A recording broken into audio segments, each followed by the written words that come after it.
अस्सलाम वालेकुम डियर्स। आज का हमारा टॉपिक है सॉलिड्स। तो आइए शुरू करते हैं classification and types of crystals. अस्सलाम वालेकुम फ्रेंड्स। तो आज हमने सॉलिड्स को पढ़ना है क्योंकि हमारे लिक्विड्स के जो टॉपिक्स थे वो हमने कंप्लीट कर लिए हैं और अब बारी आ जाती है सॉलिड्स की। तो हम सॉलिड्स की क्लासिफिकेशन पे चले आते हैं। व्हाट आर सॉलिड्स, इसको तो हम पहले डिस्कस कर चुके हैं कि सॉलिड्स क्या हैं और वो कैसे बनते हैं। सॉलिड्स को परफेक्ट शेप भी होती है, परफेक्ट जो होता है वॉल्यूम भी होता है और 3 डायमेंशनल स्ट्रक्चर अब हम पढ़ेंगे। तो सॉलिड्स के 2 टाइप्स होते हैं, one crystalline and another amorphous solids. तो क्रिस्टलाइन सॉलिड्स वो होते हैं जिनमें परफेक्ट ज्योमेट्री होती है, ज्योमेट्रिकल शेप्स बनाते हैं और उनके अलावा जो है एमॉर्फस, उनके बरअक्स उनके पास परफेक्ट ज्योमेट्री नहीं होती, परफेक्ट फॉर्म नहीं होता, रैंडम अरेंजमेंट होती है और इनमें होती है 3 डायमेंशनल अरेंजमेंट। अब इनकी जो रेगुलर पैटर्न है और क्रिस्टल स्ट्रक्चर है वो इसलिए है क्योंकि जो इनकी एटम्स हैं वो इस तरीके से अरेंज्ड हैं कि उनमें कोई भी गैप्स नहीं होते, कोई स्पेसेस नहीं होती। वो जस्ट वाइब्रेट कर सकते हैं लेकिन मूव नहीं कर सकते। लेकिन जैसे कि एमॉर्फस सॉलिड्स, वो रैंडम अरेंजमेंट होती है उनकी, तो उनको जब हम प्रेस करते हैं तो वो डिफॉर्म हो जाते हैं, उनकी शेप जो होती है वो परफेक्ट नहीं होती। अब जैसे कि ये बुक में डायग्राम दी गई है, crystalline quartz and the amorphous quartz. अब दोनों हैं तो सॉलिड्स, लेकिन एक की ज्योमेट्री बिल्कुल परफेक्ट है और 3 डायमेंशनल स्ट्रक्चर है, रेगुलर फॉर्मेशन है, और amorphous solids on another hand जो है वो डिफॉर्म्ड है, उनकी शेप जो है वो परफेक्ट नहीं है। एमॉर्फस सॉलिड्स तब बनते हैं जब हम किसी भी क्रिस्टल को रैपिडली कूल करते हैं। वैसे प्यूरिफिकेशन का एक स्टेप होता है कि आप उनको छोड़ देते हैं फॉर देयर ओन सेटलमेंट। हमने हमारे पास ये हम एग्जांपल ले लेते हैं। ये हमारे पास बीकर है, ठीक है, मेरी ड्राइंग थोड़ी बेकार है, ठीक है। ये हमारे पास बीकर है, इसमें हमें ये मिक्सचर मिला आफ्टर प्यूरिफिकेशन। तो हम क्या करते हैं, उनको छोड़ देते हैं फॉर सम टाइम कि वो खुद सेटल हो जाएं और उनकी जो शेप है वो उनके मुताबिक आए। तो वो क्रिस्टल्स जो होते हैं वो अपनी ही रेगुलर अरेंजमेंट करके क्रिस्टल फॉर्म बना लेते हैं। लेकिन अगर हम इन्हीं को ठंडा टेम्परेचर देते हैं, इनको आइस में डालते हैं, वो रैपिडली कूल तो हो जाते हैं लेकिन उनकी जो रेगुलर अरेंजमेंट है वो नहीं बन पाती और वो बन जाती है एमॉर्फस फॉर्म। जैसे कि हमारे घरों में शुगर आती है, ठीक है, उनके जो क्यूब्स होते हैं वो परफेक्ट शेप के होते हैं, ठीक है। और कुछ शुगर ऐसी भी आती है जो जो होती है, हम कहते हैं कि साफ़ नहीं है, कोई टेस्ट नहीं है, तो वो भी शुगर होती है, ये भी शुगर होती है। लेकिन ये क्या है कि एक होती है जो प्योरेस्ट फॉर्म में सेटलमेंट के बाद मिलती है और दूसरी होती है फॉर द एमरजेंसी या फिर जल्दी से बनाने के लिए उनको उनको छोड़ा नहीं जाता, बस उनको रैपिडली कूल कर दिया जाता है और बेच दिया जाता है। अब आ जाते हैं क्रिस्टलाइन सॉलिड्स और एमॉर्फस सॉलिड्स के बीच में डिफरेंसेस। पहली आ जाती है ज्योमेट्री, ठीक है। ज्योमेट्री में क्या है कि क्रिस्टल्स जो हैं उनके पास 3 डायमेंशनल अरेंजमेंट होती है। क्रिस्टल लेटिस जो है वो उनका बेसिक स्ट्रक्चर होता है, ठीक है। जो क्रिस्टल लेटिस होता है उनकी रेगुलर अरेंजमेंट, डेफिनेट शेप को हम कहते हैं 3 डायमेंशनल अरेंजमेंट। जैसे कि ये है, अब हम इसमें देख लें तो ये रिपीटेशन जो है वो बिल्कुल रेगुलर है, उनकी जो एजेस हैं, उनकी जो ज्योमेट्री है वो एक साथ बिल्कुल परफेक्टली मैच करती है। लेकिन यहाँ पे हम देखें तो एक की ज्योमेट्री एंगल्स बड़ी हैं, एक की छोटी हैं, तो उनके जो डिफरेंसेस हैं से। और दूसरा आ जाता है मेल्टिंग पॉइंट।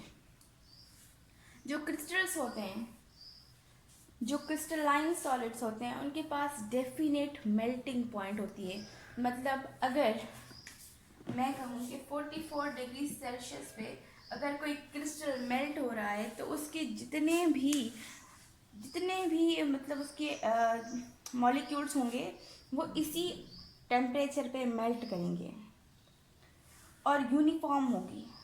लेकिन अगर हम एमॉर्फस सॉलिड की बात करें तो उनकी डेफिनेट नहीं होगी। डेफिनेट ऐसे नहीं होगी कि मेल्ट होते जाएंगे। पहले जो होंगे जो जिनकी एंगल्स जो हैं, जैसे कि देखें कि इनकी एंगल्स जो हैं वो काफ़ी डिफॉर्म्ड हैं, तो ये जो है मेल्ट होते हैं वाइड रेंज ऑफ टेम्परेचर। जैसे इनकी जो है ना एक टेम्परेचर पॉइंट नहीं होती, ये इनकी परफेक्ट शेप है, सभी की एंगल बिल्कुल परफेक्ट हैं, बिल्कुल बराबर हैं। तो जो बराबर होंगी वो सारी एंगल्स, सारी ज्योमेट्रिकल शेप्स इसी पे टूटेंगी। लेकिन जो एमॉर्फस सॉलिड्स हैं इनकी एंगल्स और इनकी ज्योमेट्री जो है वो चेंज होगी हर एक। अब यहाँ पे देख लें तो यहाँ पे क्या है, इसकी एंगल्स देखें, इनकी देखें, तो ये डिफरेंस होने की वजह से क्या है कि जिनका मेल्टिंग आता जाएगा वो जो है मेल्ट होते जाएंगे। जो जिनकी एंगल्स बड़ी होंगी, जिनकी टेम्परेचर पॉइंट्स ज़्यादा होंगी, तो वो वाइड रेंज मतलब सीक्वेंस ऑफ रेंजेस में होते हैं। जैसे कि अगर कह दें कि 10 to 20 पे मेल्ट होंगे तो 10 और 20 के बीच में इनके काफ़ी सारे प्रोडक्ट्स आएंगे।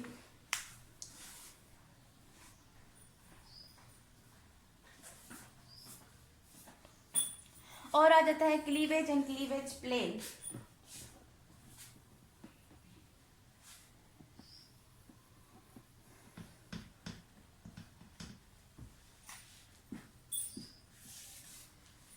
अब व्हाट इज क्लीवेज?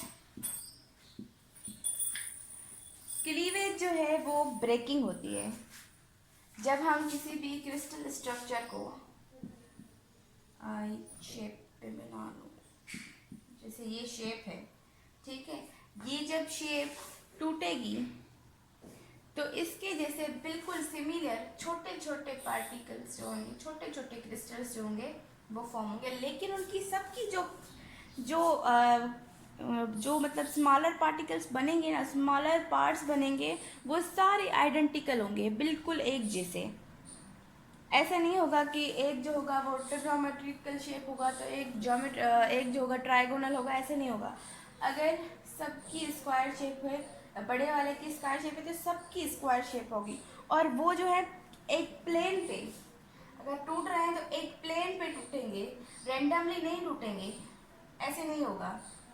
और एमॉर्फस सॉलिड्स जो होती हैं उनके पास ब्रेकिंग की कोई फिक्स क्लीवेज प्लेन नहीं होती। जैसे कि अब हम एक आईने का मिसाल ले लेते हैं। जब ये देखें, ये हमारे घरों में आईने होते हैं, इससे चोट लगी आईने को यहाँ से, तो ये आईना यहाँ से टूटता हुआ ये अजीब अजीब प्लेन से मतलब ये टूटता जाएगा। आईना जब भी टूटता है तो उसकी जो ज्योमेट्री बनती है वो कैसी होती है, आड़ी टेढ़ी शेप्स में टूटते हैं, ठीक है। लेकिन जो होते हैं क्रिस्टल्स होते हैं, जैसे कि अगर आप शुगर के एक दाने को तोड़ो तो उसके जैसे छोटे छोटे स्मॉल पीसेस के शुगर के क्रिस्टल्स बनेंगे। अब ये देख लें, ये क्रिस्टल बिफोर क्लीवेज और ये आफ्टर क्लीवेज। अब ये जो स्मॉलर पार्ट्स हैं वो बिल्कुल इसी के जैसे लग रहे हैं। अब हम आगे आते हैं सिमेट्री पे। अब जब हम इनको रोटेट करते हैं, फॉर सपोज हमारे पास एक क्रिस्टल है, ठीक है, हम उन्हें रोटेट करते हैं ऑन द प्लेन। समझे, ये हमारा क्रिस्टल है, ठीक है, बिल्कुल परफेक्ट शेप है। ये है एक्स एक्सिस और ये वाई एक्सिस। अगर हम इनको एक्स एक्सिस और वाई एक्सिस को अल्टरनेट करें तो भी यही कंपाउंड बनेगा, चेंजेस नहीं आएंगी। लेकिन अगर आप एमॉर्फस सॉलिड्स को जो है रोटेट करोगे तो उनमें कोई सिमेट्री नहीं होगी, कोई प्लेन नहीं होगा। अब आ जाते हैं टाइप्स ऑफ क्रिस्टल्स पे।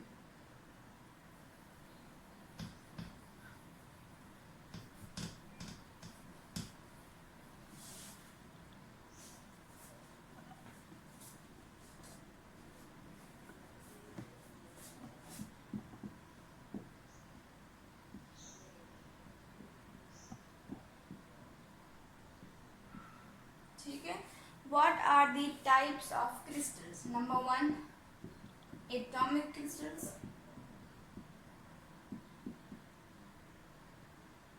Number two, ionic crystals.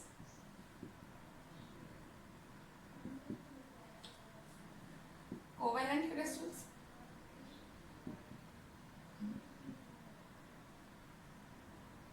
And molecular crystals.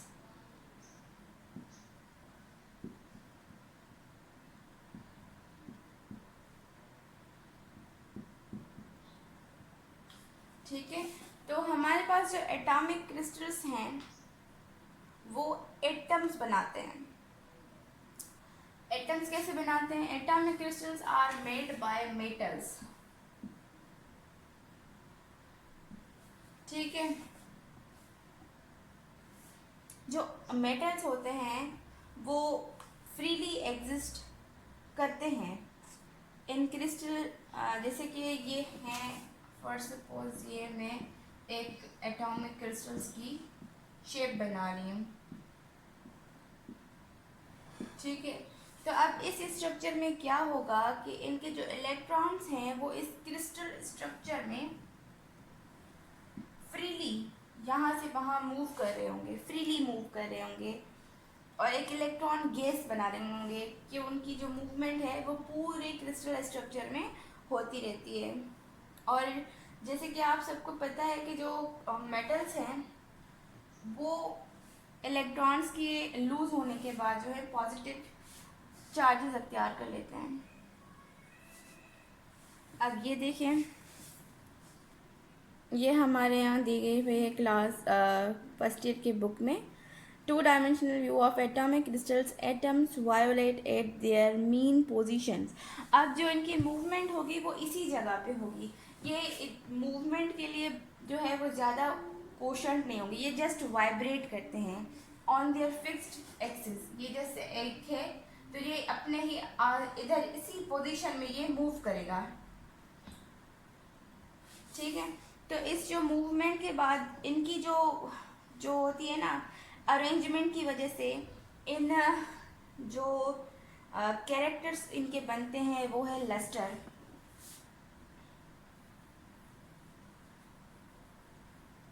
एक तो इनके पास आ जाती है लस्टर,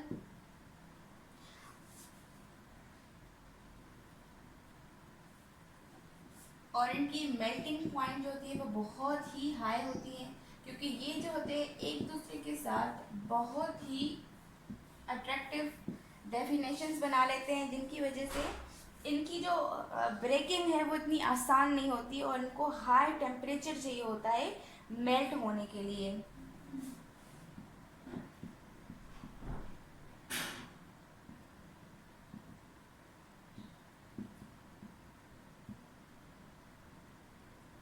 अब इलेक्ट्रिकल और थर्मल कंडक्टिविटी, जो हमारे घरों में बर्तन होते हैं आप सबको पता होगा कि वो मेटल्स का मिक्सचर होते हैं ज़्यादातर। एक मेटल होता है और उसकी शेप को परफेक्ट बनाने के लिए उसमें एक और मेटल या फिर किसी का कॉम्बिनेशन बना दिया जाता है। जब हम उनको जब करंट पास होता है तो क्या होता है कि जब हमारे हाथ में कोई देगची होती है या कोई भी बर्तन होता है तो वो जो होती है इलेक्ट्रिसिटी को पास करती है। और थर्मल कंडक्टिविटी तो आप सभी जानते होंगे कि हम घरों में इन्हें चूल्हे पे रखते हैं, ये गर्म भी हो जाती हैं और इनमें हम कुकिंग भी करते हैं।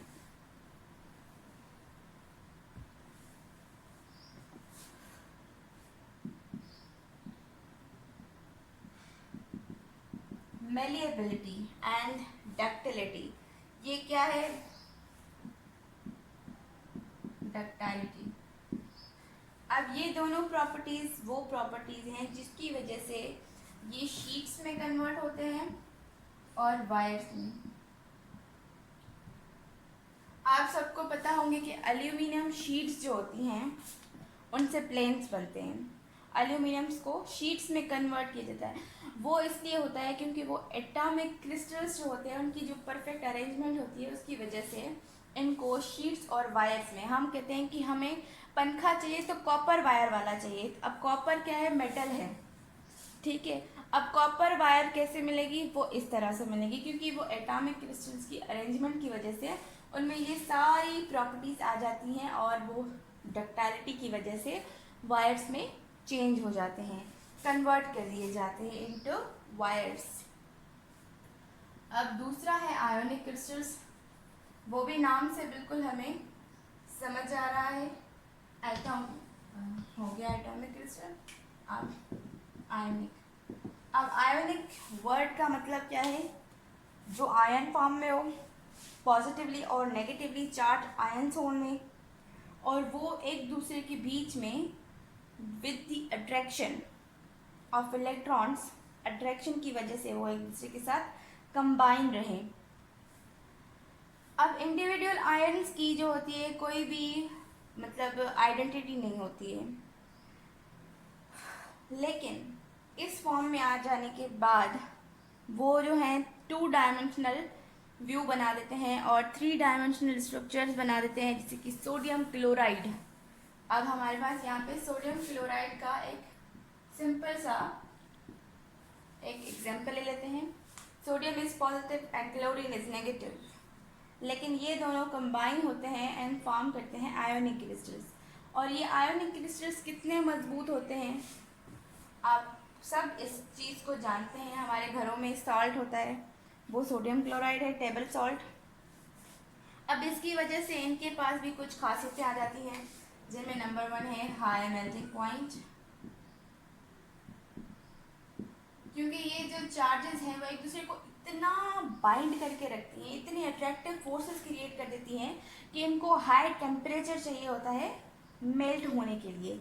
और दूसरी है conduction of electricity in fused state और in solution state.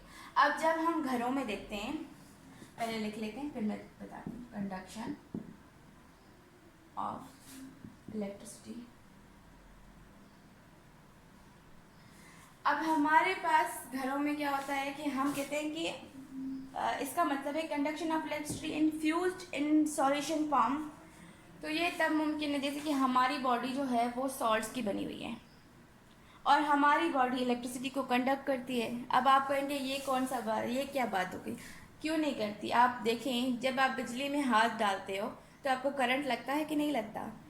That means कि आप जो है इलेक्ट्रिसिटी को पास कर रहे हैं, और उस वक्त जिस वक्त आपको करंट लग रहा है, अगर कोई और आपको छू लेता है अपने हाथ से तो उसको भी वो करंट लगता है। इसका मतलब ये है कि we are the good conductors of electricity and this is also a good conductor in the melted fused and solution form. जब आप घरों में भी ये ट्राई कर सकते हैं, बहुत ही सिंपल सा एक्सपेरिमेंट है। पानी लीजिए, उसमें नमक डालिए, एक जो है सेल ले लीजिए, उसको वायर्स के साथ कनेक्ट करके पानी में डालिए। आप जब टेस्टर के साथ टेस्ट करेंगे तो वो आपको कंडक्शन ऑफ इलेक्ट्रिसिटी शो कर रहा होगा। और ये होते हैं brittle and hard.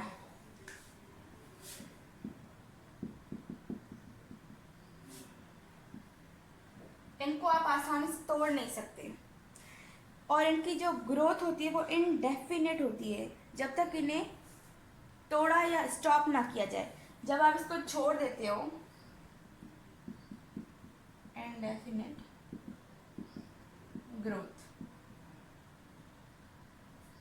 Of crystal until stop. अब ये जब तक हम इसे खुद ना रोकें तब तक इनकी जो ग्रोथ है वो रुकती नहीं है। जब हम इन्हें फॉर्म करते हैं लेबॉर्ट्री में, तब हम कहते हैं कि इसका मतलब ये है, इंडेफिनेट ग्रोथ का मतलब है कि जब तक आप क्रिस्टल्स को बनने से रोकेंगे नहीं तब तक ये बनते रहेंगे, इंडेफिनेट ग्रोथ होगी। अब ये हमारे बुक में 2 डायग्राम्स दिए गए हैं, एक 2 dimensional view of ionic crystal और दूसरा है 3 dimensional ions packing in sodium chloride. अब ये सोडियम क्लोराइड का व्यू है हमारे पास, ये दोनों जो हैं आयोनिक क्रिस्टल्स को डिनोट कर रहे हैं। अब इसके बाद आ जाता है covalent crystals. By name they are also sure कि ये क्या है। कोवेलेंट क्रिस्टल्स जो है वो कोवेलेंट कंपाउंड्स में बनते हैं। These are consist of atoms held together by covalent bonds. अब ये क्रिस्टल्स तब बनते हैं जब एटम्स जो हैं वो कोवेलेंट बॉन्ड के थ्रू कंबाइन हो। ये भी बहुत ही स्ट्रॉन्ग होते हैं। They require a large amount of break to break them. इनको भी बहुत ज़्यादा टेम्परेचर चाहिए होता है ब्रेक होने के लिए। इनके एग्जांपल्स हैं graphite, diamond, silica and Carborundum. ये सारे कार्बन के कंपाउंड हैं और सिलिका जो है वो सिलिकॉन का कंपाउंड है। तो जब हम डायमंड का चल लेते हैं,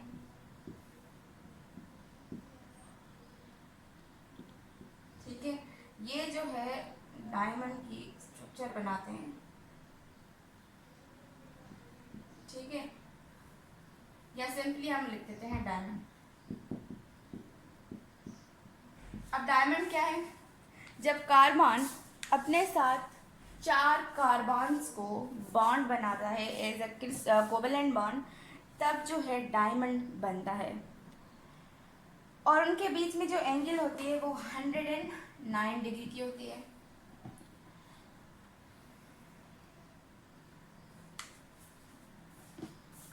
अब इसकी कोवेलेंट बॉन्डिंग और क्लोजली पैक्ड होने की वजह से इनकी जो अरेंजमेंट है वो बहुत हार्ड होती है और इनके पास बहुत ही हाई मेल्टिंग पॉइंट चाहिए होता है इनको पिघलाने के लिए, इनको मेल्ट करने के लिए।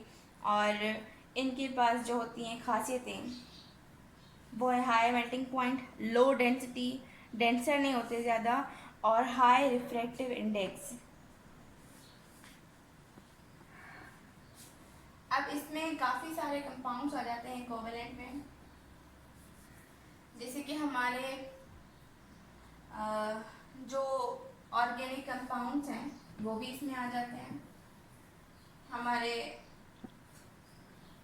मेटालिक कंपाउंड्स भी मेटालिक कह रही हूँ, कोऑर्डिनेट कंपाउंड भी इसमें आ जाते हैं। अब नेक्स्ट है मॉलिक्यूलर क्रिस्टल्स।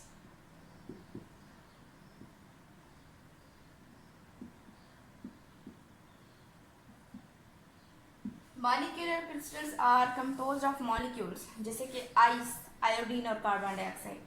अब आइस का फार्मूला है H2O, ice, carbon dioxide and iodine, ठीक है। इन सब से बने होते हैं मॉलिक्यूल्स जो होते हैं जब कंबाइन होते हैं बाय हाइड्रोजन बॉन्डिंग, उनमें एक अलग किस्म का बॉन्ड बनता है हाइड्रोजन बॉन्ड, जिनकी पोटेंशियलिटी अदर बॉन्ड से ज़्यादा है। और हाइड्रोजन बॉन्ड, और जैसे कि हम वाटर की बात करें इसमें हाइड्रोजन बॉन्ड है।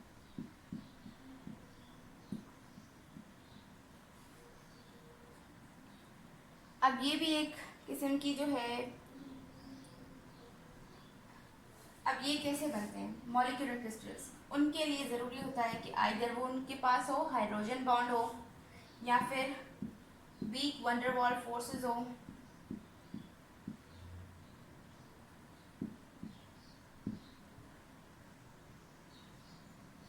और इनके कैरेक्टरिस्टिक्स ये हैं, वीक वंडर वॉल फोर्सेस भी हैं जो अट्रैक्टिव फोर्सेस हैं, एटॉमिक न्यूक्लियाई के बीच में होते हैं, बहुत ही सिंपल किस्म की ये अट्रैक्शन है।